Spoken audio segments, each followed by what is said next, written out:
2 मिनिटाच्या घाईमध्ये त्यांनी खोकल्याची औषध न पिता कीटकनाशक जे शेतीवर फवारणी करतात त्यांनी ती औषध पिलं आणि शाळेमध्ये गेला आणि शाळेमधून तो मृतावस्थेत घरी आला। ह्या गोष्टीचा नक्कीच विचार करून सांगा मला की तुमच्या जवळचा हसता खेळता मुलगा किंवा तुमच्या शेजारपाजारचा किंवा नातेवाईकांमधला किंवा कुटुंबामधला तुमच्या तो 5 मिनिटांमध्ये त्याचं मृतावस्थेत घरी येते तर तुम्हाला नक्कीच कसं वाटेल? ह्या गोष्टीचा नक्कीच विचार करून मला सांगा कमेंट करून। जसं की एक 11 वर्षाचा मुलगा आहे आणि आता शाळा सुरू झाल्याच आहे, सगळ्यांनाच माहीत आहे, तर त्याला किंबहुना थोडंसं खोकलं झालं असेल किंवा थोडं जास्त झालं असेल तर त्याने काय केलं, औषध प्यायला तो गेला, पण त्याला काय वाटलं की घाई मला शाळेमध्ये होत आहे जायला, तर पटकन हे औषध पिते आणि मी शाळेमध्ये निघून जाते। पण त्याच घाईमध्ये 5 मिनिटासाठी किंवा 2 मिनिटाच्या घाईमध्ये त्यांनी खोकल्याची औषध न पिता कीटकनाशक जे शेतीवर फवारणी करतात त्यांनी ती औषध पिलं आणि शाळेमध्ये गेला आणि शाळेमधून तो मृतावस्थेत घरी आला। विचार करा, ही किती दुःखाची घटना, ही किती दुःखाची गोष्ट आहे की हसता खेळता मुलगा मरण पावला एका चुकीमुळे। तर जसं आता आपण सगळे कामं मेंटेन्स करतो, सगळे कामं व्यवस्थित करण्याचा प्रयत्न करतो, कोणालाहीच वाटत नाही की आपल्या घरी अशी घटना झाली पाहिजे किंवा असं दुर्घटना काही झालं पाहिजे असं कोणालाच नाही वाटत। पण याच्यामध्ये ह्या अशा छोट्या छोट्या ज्या चुका होतात ना, त्या चुकांमुळेच अशी एखादी घटना होते। आपण पूर्ण घर व्यवस्थित ठेवतो, आपली कामं व्यवस्थित करते, सगळंच कोणतेही असो आपण मेंटेन्स करण्याचा प्रयत्न करतो, दोन्ही काम आपण सारखे ठेवण्याचा प्रयत्न करतो। एकही आपण असं नाही वाटत आपल्याला की इथे आपण काही चुकी करायची किंवा तिथं करायचं असं वाटतच नाही। असं वाटते की हे सगळे कामं आपले व्यवस्थित आहे, बरोबर आहे, कोणी आपल्याला रोखू नाही शकत, कोणी आपल्याला टोकू शकत नाही। पण त्याच कामामध्ये, त्याच रोखण्या टोकण्यामध्ये किंवा त्याच आपण जे काही मेंटेन्स करतो, पण जे आपण छोट्या जे चुका असते किंवा छोट्या वस्तू असते आपण त्यांच्याकडे दुर्लक्षच करतो, पूर्णपणे दुर्लक्ष करतो। जसं की तो 11 वर्षाचा मुलगा मरण पावला, तर विचार करा की त्यांच्या त्या औषधी ज्या तब्येतींच्या औषधी असतील त्या त्यांनी कुठं ठेवल्या असतील किंवा शेतीचे जे फवारणीचे औषध असते त्यांनी ते कुठं ठेवलं असेल, एकत्र ठेवलं असेल का की दूर ठेवलं असेल की त्या मुलाला समजलंच नसेल की ही खोकल्याची आहे की औषधीची जी फवारणीची आहे त्याला समजलंच नसेल का? आपण सगळे कामं करता ह्या छोट्या गोष्टींकडे दुर्लक्ष करतो। अरे त्यांना तुम्ही जाऊन विचारा की ज्यांना मुलंच नाही आहे, ज्यांना मुलं होतच नाही आहे, 20-20 वर्ष 15-15 वर्ष मुलासाठी वाट बघतात, तुम्ही त्यांना जाऊन विचारा की खरंच तुम्हाला काय वाटते। ज्यांचा मुलगा मेला तुम्ही त्यांना जाऊन विचारा, तुम्ही त्यांच्या ठिकाणी उभं राहून बघा की कसं वाटत असेल।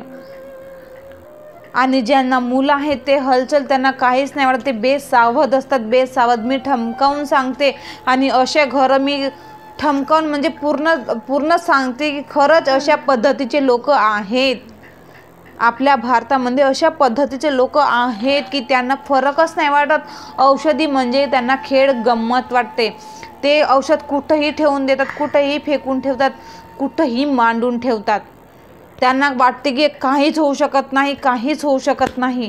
पण बघा, चोरी एकदाच होते, वाघ आपल्याला नेहमी रोज दिसत नाही, तो फक्त एकदाच दिसतो। अशी कोणतीही घटना काही रोज होत नाही आणि अशी दुःखद घटना ही आपल्याला सांगून येत नाही। आणि कधी आपल्याला जसं वाटतं की कधी आज असं वाटेल की आपण सगळं काही व्यवस्था होणारच नाही, पण त्याच दिवशी नेमकी तीच घटना होईल। आपण सगळे काम करता ह्या चुकी करतो। आता जर त्या लोकांनी, मला असं वाटते की त्या लोकांनी, त्याच्या मायबापांनी जर त्याला समजावून सांगितलं असतं की हे औषधी, जसे की तुम्हाला छोटे मोलं असतील किंवा मोठे असतील तर किमान 5 वर्षाच्या मुलांना तर समजून लागतेच सगळं, तर तुम्ही त्यांना समजावून सांगा। ह्या मी जे छोट्या टिप्स सांगते ना, तुम्ही त्या लिहून ठेवा, नोट्स करून ठेवा। आणि तुम्हाला जर असं वाटत असेल की काही व्यक्ती पूर्ण बेसावध असतात, त्यांचे औषध कुठेही असते, ते कुठेही ठेवतात, का त्यांना काहीच वाटत नाही औषधीबद्दल, तर तुम्ही नक्कीच त्यांना हा व्हिडिओ आवर्जून दाखवा आणि आवर्जून सेंड करा की तेही सावध झाले पाहिजे. कारण मुलांचा जीव असो की आपला जीव असो, मुलं ही देवाघरची फुलं असते म्हणते. ज्यांना मुलं होत नाही ते मुलांसाठी तळमळ करते आणि आपल्याला आहे तर आपण बेसावधपणे असतो. जसं की मी या छोट्या छोट्या टिप्स सांगते. 5 वर्षापासून मुलांना समजायला लागतो, तर तुम्ही त्यांना ठमकावून सांगण्याचा प्रयत्न करा की ही औषध तापाची आहे, ही औषध सर्दीची आहे, ही औषध खोकल्याची आहे, ही औषध फवारणीची आहे, किंवा ही औषध उंदरांची आहे, किंवा ही औषध वेगवेगळ्या पद्धतींची आहे. त्या तुम्ही ठमकावून सांगा, प्रत्येकांनाच सांगा. आणि ह्या औषध अशा ठिकाणी ठेवा की त्यांचा हातच पुरला नाही पाहिजे. छोट्या मुलांचं किमान 15 वर्षाच्या मुलांना म्हणजे कुलूप बंद ठेवा, नाही तर कपाटामध्ये ठेवा. म्हणजे हात चेअर आणतील किंवा टेबल आणतील तरी त्यांचा हात पुरलेला नाही पाहिजे. अशा पद्धतीने तुम्ही त्यांची औषध ठेवा आणि तुम्ही त्यांना पूर्ण समजावून सांगण्याचा प्रयत्न करा. दुसरं, ज्या औषधींची एक्सपायरी डेट गेलेली आहे, ज्या औषधी संपलेल्या आहे, त्या औषधी फेकून द्या. त्या औषधी पूर्णपणे फेकून द्या. नाहीतर काय असते की कोणाच्या घरी औषधी ते एक्सपायरी डेट पूर्ण म्हणजे गेलेली असते तरी त्या औषधी तिथेच असतात, संपून जाते तरी त्या औषधी तिथेच असतात. तिसरा, जर तुम्हाला 2 मुलं असतील तर तुम्ही काय करा, 2 बॉक्स करा. जसं की 1 टोपली आणि 1 टोपली. एकाची औषधी एका बॉक्समध्ये आणि दुसऱ्यांची औषधी दुसऱ्या बॉक्समध्ये. जर तुमचे जरी औषधी असेल तर तुम्ही सुद्धा आपल्या वेगवेगळ्या टप्प्यामध्ये ठेवा. किंवा म्हणजे ती पूर्ण जी औषध असते ना, सगळ्यांची औषध मिळून तुम्ही एकामध्ये एक म्हणजे पूर्ण एका बॉक्समध्ये तुम्ही जे औषध ठेवता आणि तिथे तुमचं कन्फ्यूज होते की ही कोणाची औषध आहे आणि ती कोणाची औषध आहे, असं कन्फ्यूज व्हायला नको. चौथं, तुम्हाला जितके तुमचे आहे औषधी तिथे तुम्ही ठामपणे लिहून ठेवा की ही औषध यांची आहे, ही औषध खोकल्याची आहे, ही औषध सर्दीची आहे आणि तुम्ही कधी घेतले तेही लिहून ठेवा.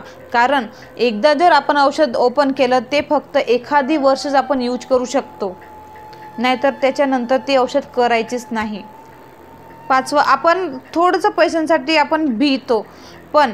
आणि जसे की तुम्ही फार्मसीमध्ये कोणतं काही झालं तर फार्मसीतली तुम्ही पॅरासिटामॉल आणा किंवा सिरप किंवा कोणतंही डॉक्टरांना न विचारता तुम्ही, ही सर्वात मोठी तुमची चूक आहे.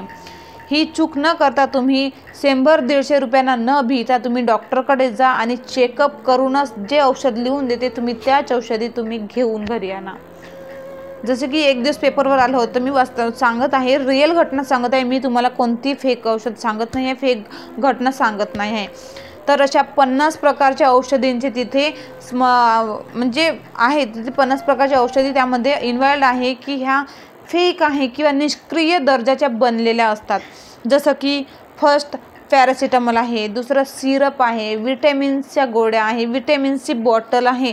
ह्या निष्क्रिय दर्जाच्या बनत चाललेल्या आहे आणि ह्यामुळेच लोकांच्या जे तब्येती असते त्या सुधारायच्या ऐवजी त्या बिघडतच राहतात. ह्या बिघडतच राहतात. म्हणून तुम्ही हे नीट लक्ष देऊन ऐका. मला आता इतक्याच आता म्हणजे जे काही मी इम्पॉर्टंट टिप्स आहे हे मी तुम्हाला सांगितली आणि ह्या तुम्ही नक्कीच दुसऱ्यांना सांगा आणि स्वतःच्या घरामध्ये सुद्धा तुम्ही सांगा.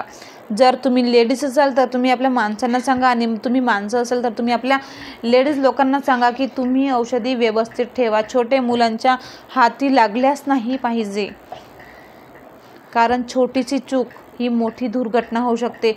दुसऱ्यांच्या चुकीमुळे आपण अनुभव घेतलंच पाहिजे. कारण जर आपण स्वतः अनुभव घेत राहू तर आपल्यामध्येच कोणती दुःखद घटना होऊ शकते किंवा जो आपण अनुभव घेत आपण म्हातारे होत जाऊ. त्यापेक्षा दुसऱ्यांची चूक झाली त्या चुकांमुळे आपण सुधारायचा प्रयत्न करायचा. म्हणून मला खरंच ही घटना वाचून मला खूप दुःख झालं. म्हणून हे म्हणजे घटना तुम्हाला सांगायचं असं वाटलं तर मी सांगितली. तुम्हाला कशा वाटल्या हे टिप्स तर मला नक्कीच कमेंट्स करून सांगा. आणि जे लोक बेसावध असते, पूर्ण खेळ गंमत वाटते, तुम्ही त्यांना हा व्हिडिओ नक्कीच सेंड करा.